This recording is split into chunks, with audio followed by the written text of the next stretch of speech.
A paz do Senhor, meus irmãos, em Jesus Cristo de Nazaré. Mais uma vez estamos aqui nesse canal para juntos nós discorrermos sobre a nossa lição do curso básico de Teologia aqui em Timbiras. Então hoje nós vamos estudar a respeito da inerrância da Palavra de Deus e de sua infabilidade. Na aula passada nós estudamos sobre a inspiração divina da Bíblia e terminamos a aula falando sobre a inerrância.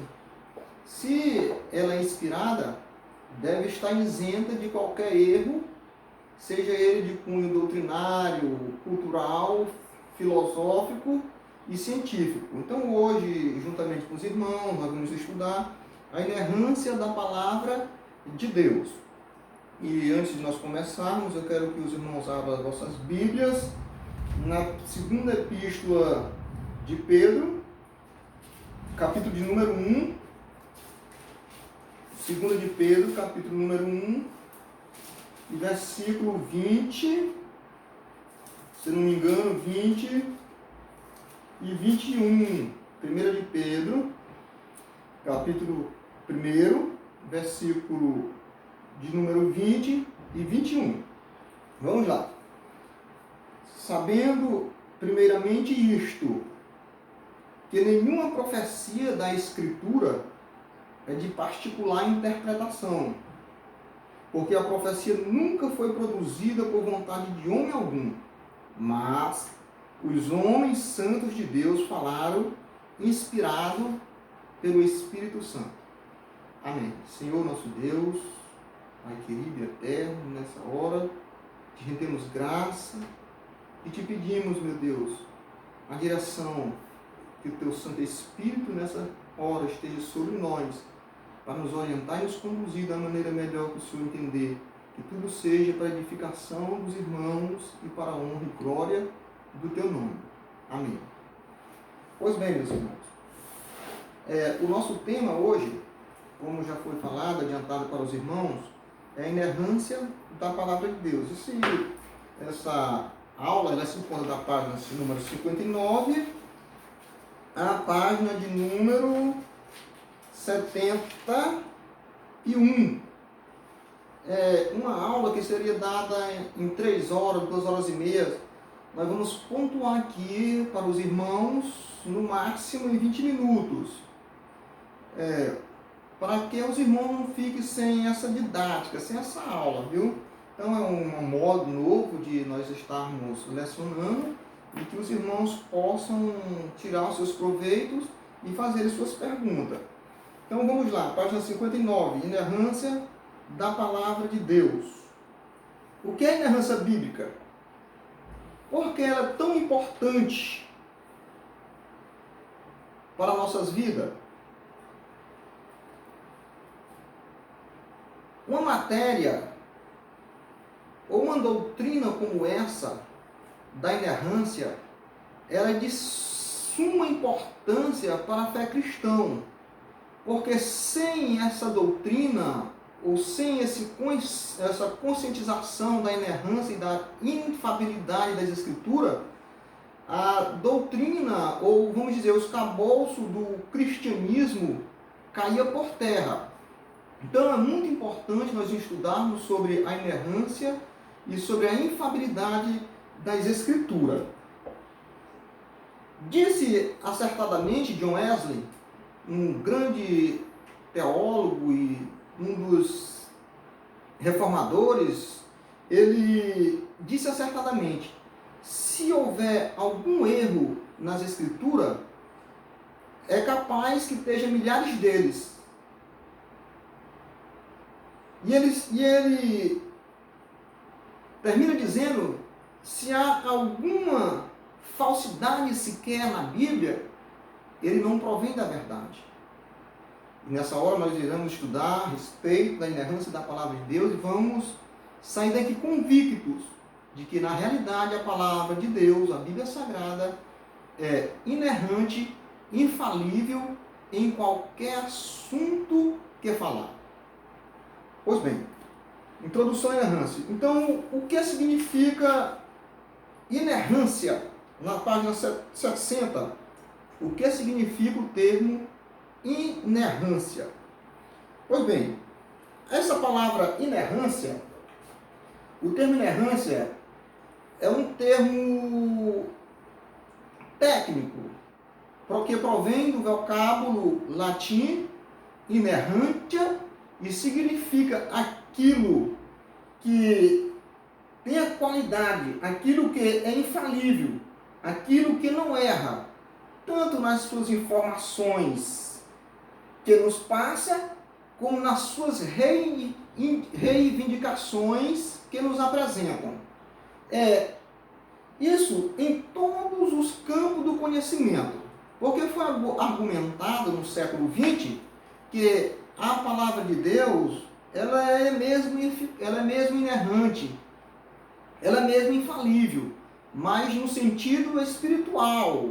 E isso não é bem verdade. A Bíblia ela se sobressai sobre as demais matérias como a rainha dos livros, ou seja, ela é a sua inerrância, a sua infalibilidade é tanto no campo doutrinário, como no campo teológico, como no campo científico, como no campo cultural. O que a Bíblia nos apresentar, seja em qual for o sistema de estudo, ela sempre tem a razão. Vocês estão entendendo? A Bíblia, quando ela falar sobre um determinado assunto, ela sempre terá a razão e a palavra final, estará sempre com a palavra de Deus. Por quê? Esse princípio parte do princípio, essa argumentação, ele parte do princípio de que a Sagrada Escritura, ela não é um produto humano, ela não foi produzida por vontade de pastores, de presidentes de convenções, ou de professores, ou de teólogos, não. Ela é a inspirada e infalível palavra de Deus. Por isso, se ela foi inspirada pelo próprio Deus, ou soprada, como o próprio termo grego nos diz, o seu significado soprar, aquilo que vem do sopro de Deus, ela não pode ter erro, é isenta de erro. Mas, com o passar dos tempos, ninguém se discute nisso, a inerrância, a infalibilidade da Bíblia, todos o tinham como a palavra de Deus, mas o surgimento do iluminismo, do liberalismo, ele trouxe indagações a respeito da Bíblia, colocando em dúvida a palavra de Deus. Então, foi justamente nessa ocasião desse pré-julgamento das Sagradas Escrituras que a teologia ela vai deixar de ser a rainha das ciências para outros campos do conhecimento se tornarem maior do que o próprio conhecimento bíblico, como a filosofia, a matemática ou qualquer outra matéria. A teologia, por então, que era considerada a rainha da ciência, agora passa a ser questionada. Diante de tudo isso, desse super ataque sobre as escrituras causado no século XVIII, XIX, XX, que se fortifica no século XX, sobre a inerrância da palavra de Deus, os irmãos podem ver na página 62 que os cristãos de vários lugares, os crentes de várias igrejas, eles vão se reunir e fazer um artigo que será chamado pelo nome de Declaração de Chicago. Então, o que era essa Declaração de Chicago?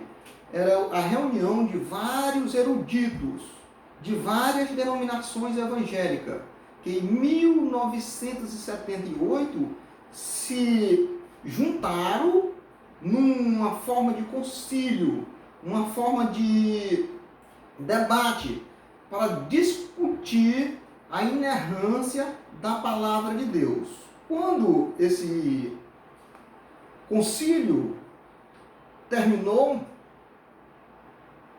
eles tinham formulado 19 artigos sobre a inerrância e a infalibilidade das Escrituras. E ele termina essa declaração asseverando o seguinte, que realmente a Bíblia é a inefável, inerrante, palavra de Deus e única. Asseverou aquilo que até então nunca tinha sido debatido em, vamos dizer assim,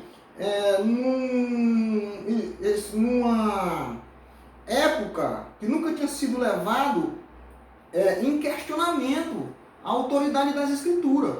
Mas nós, os cristãos, não podemos nos iludir com isso, nem nos enganar, porque nós sabemos que isso não passa de mais um investimento da velha serpente, transvestida em peles humanas. Foi assim no Éden, no capítulo 3 do Gênesis, quando ela coloca em dúvida a palavra de Deus. Nós lemos também Mateus capítulo 3, onde a própria serpente ela tenta,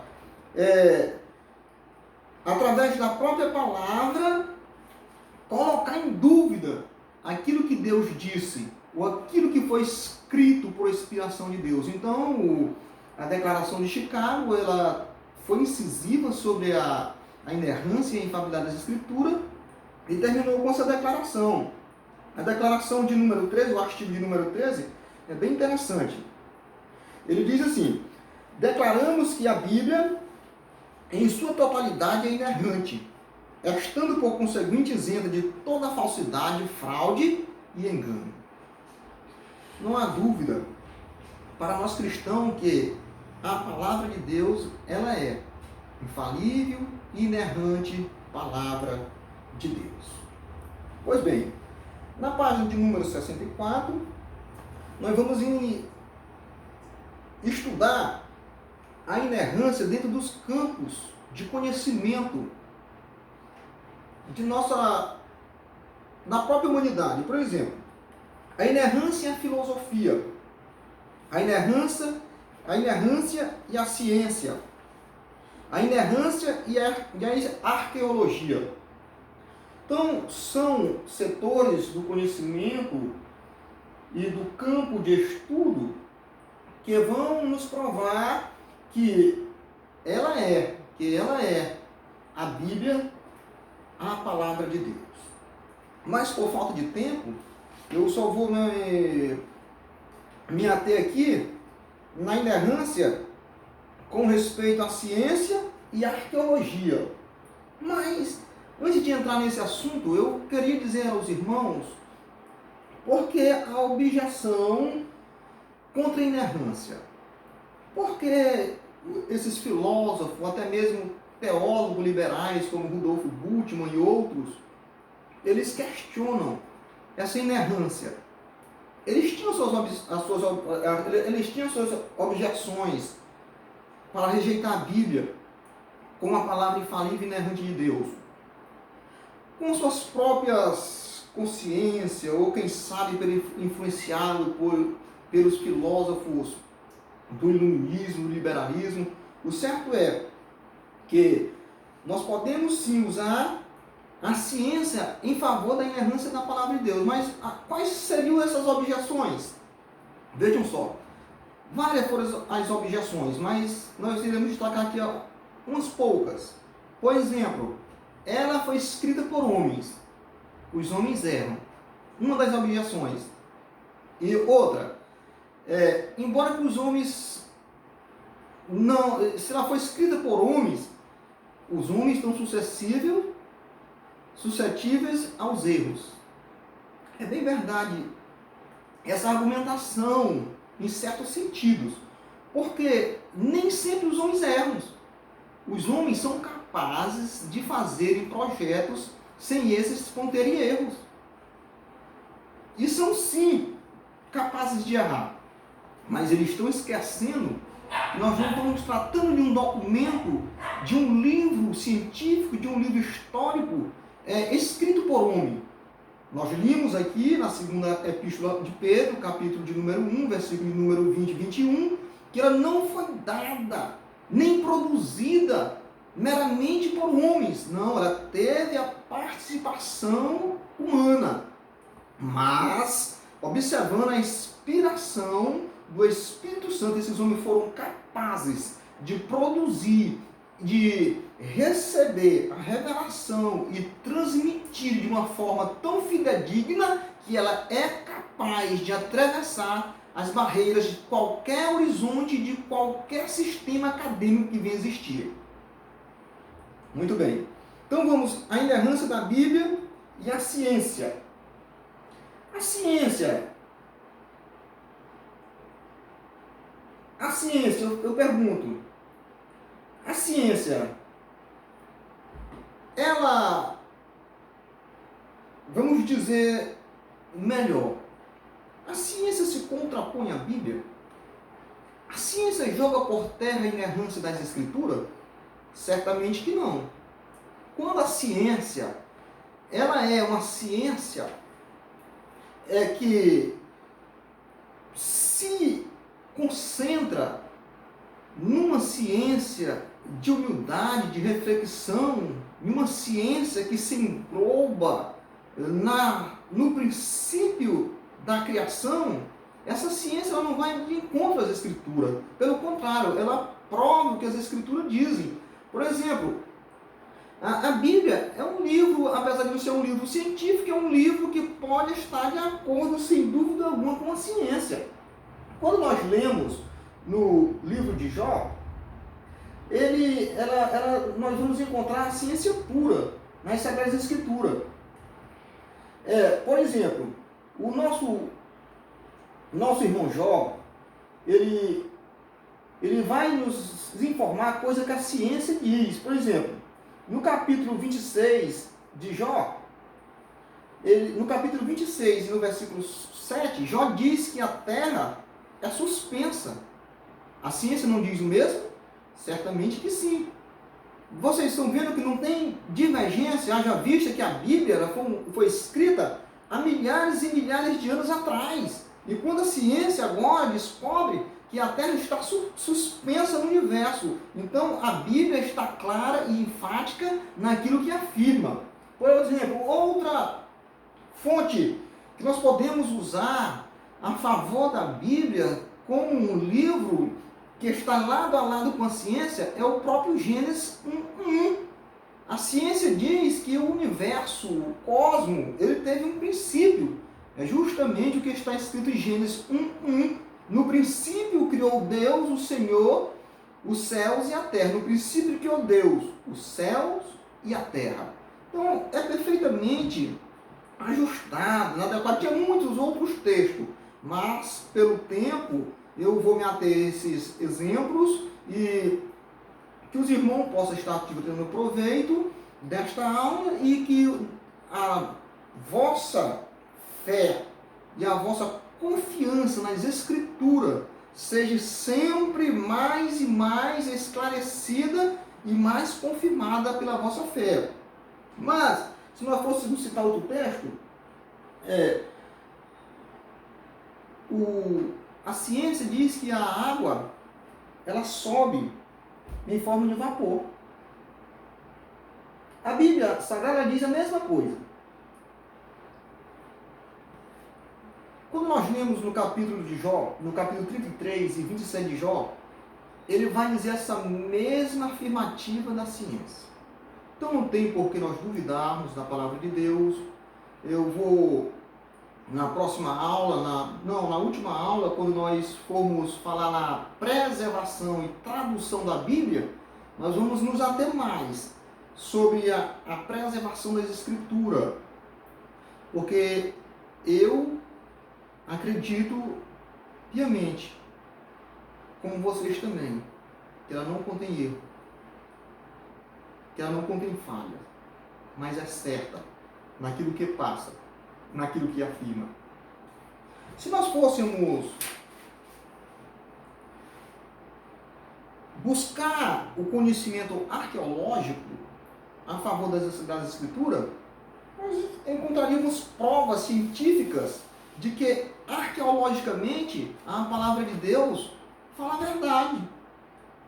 São centenas, milhares de objetos antigos encontrados, objetos como pedras, cerâmica, artefatos construídos que provam que a Bíblia é verdade. Cidades que outra hora não sabia o nome, não sabia a existência, mas que a Bíblia citava, que agora eles acreditam e afirmam essas cidades existirem.